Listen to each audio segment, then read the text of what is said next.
بسم اللہ الرحمن الرحیم۔ دوستو، دعائے قنوت کا ترجمہ یاد کرنے کا اسی طریقے سے ہر وہ چیز جو نماز میں پڑھی جاتی ہے اس کا ترجمہ یاد کرنے کا یہ فائدہ ہوتا ہے کہ جس وقت ان کو نماز میں پڑھا جاتا ہے تو زبان ان کے الفاظ کی ادائیگی میں لگی رہتی ہے اور دل اور دماغ اس کے معنی کے غور و فکر میں لگا رہتا ہے۔ تو زبان کے ساتھ ساتھ دل اور دماغ بھی نماز ہی میں لگے رہتے ہیں، ادھر ادھر نہیں بھٹکتے ہیں۔ اس لیے ہر وہ چیز جو نماز میں پڑھی جاتی ہے ہمیں اس کا معنی بھی یاد کر لینا چاہیے۔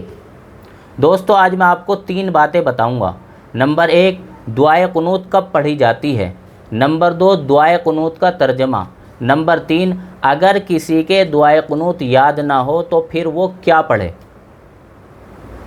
دوستو، عشاء کی نماز کے بعد پڑھی جانے والی واجب نماز وتر کی تیسری رکعت میں سورہ فاتحہ اور کوئی سورت پڑھنے کے بعد رکوع میں جانے سے پہلے اللہ اکبر کہتے ہوئے دونوں ہاتھ کانوں تک اٹھاتے ہوئے باندھنے کے بعد جو ایک دعا پڑھی جاتی ہے اسے دعائے قنوت کہتے ہیں۔ اب میں آپ کو دعائے قنوت کا ترجمہ بتاؤں گا، آپ اس کو غور سے سنیں اور اس کو یاد کرنے کی کوشش کریں۔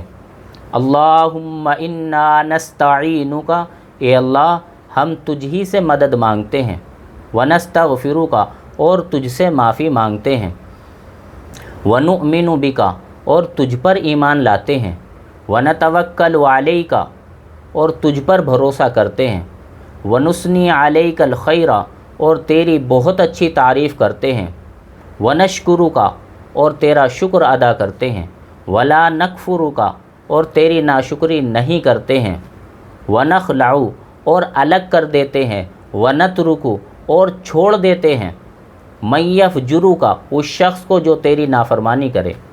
اللہم ایاک نعبد، اے اللہ ہم تیری ہی عبادت کرتے ہیں، ولک نصلی، اور تیرے لیے نماز پڑھتے ہیں، ونسجد، اور سجدہ کرتے ہیں، وإلیک نسعی، اور تیری طرف دوڑتے ہیں، ونحفد، اور جھپٹتے ہیں، ونرجو رحمتک، اور تیری رحمت کے امیدوار ہیں، ونخشی عذابک، اور تیرے عذاب سے ڈرتے ہیں، ان عذابک بالکفار ملحق، بے شک تیرا عذاب کافروں کو ملنے والا ہے۔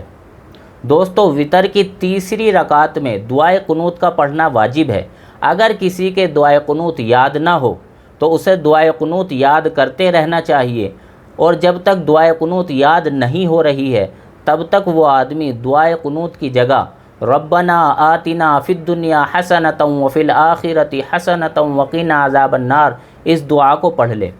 اور اگر کسی کے یہ بھی یاد نہیں ہے تو دعائے قنوت کی جگہ اللہم اغفر لی، اللہم اغفر لی، اللہم اغفر لی، اس کو 3 مرتبہ پڑھ لیا کرے۔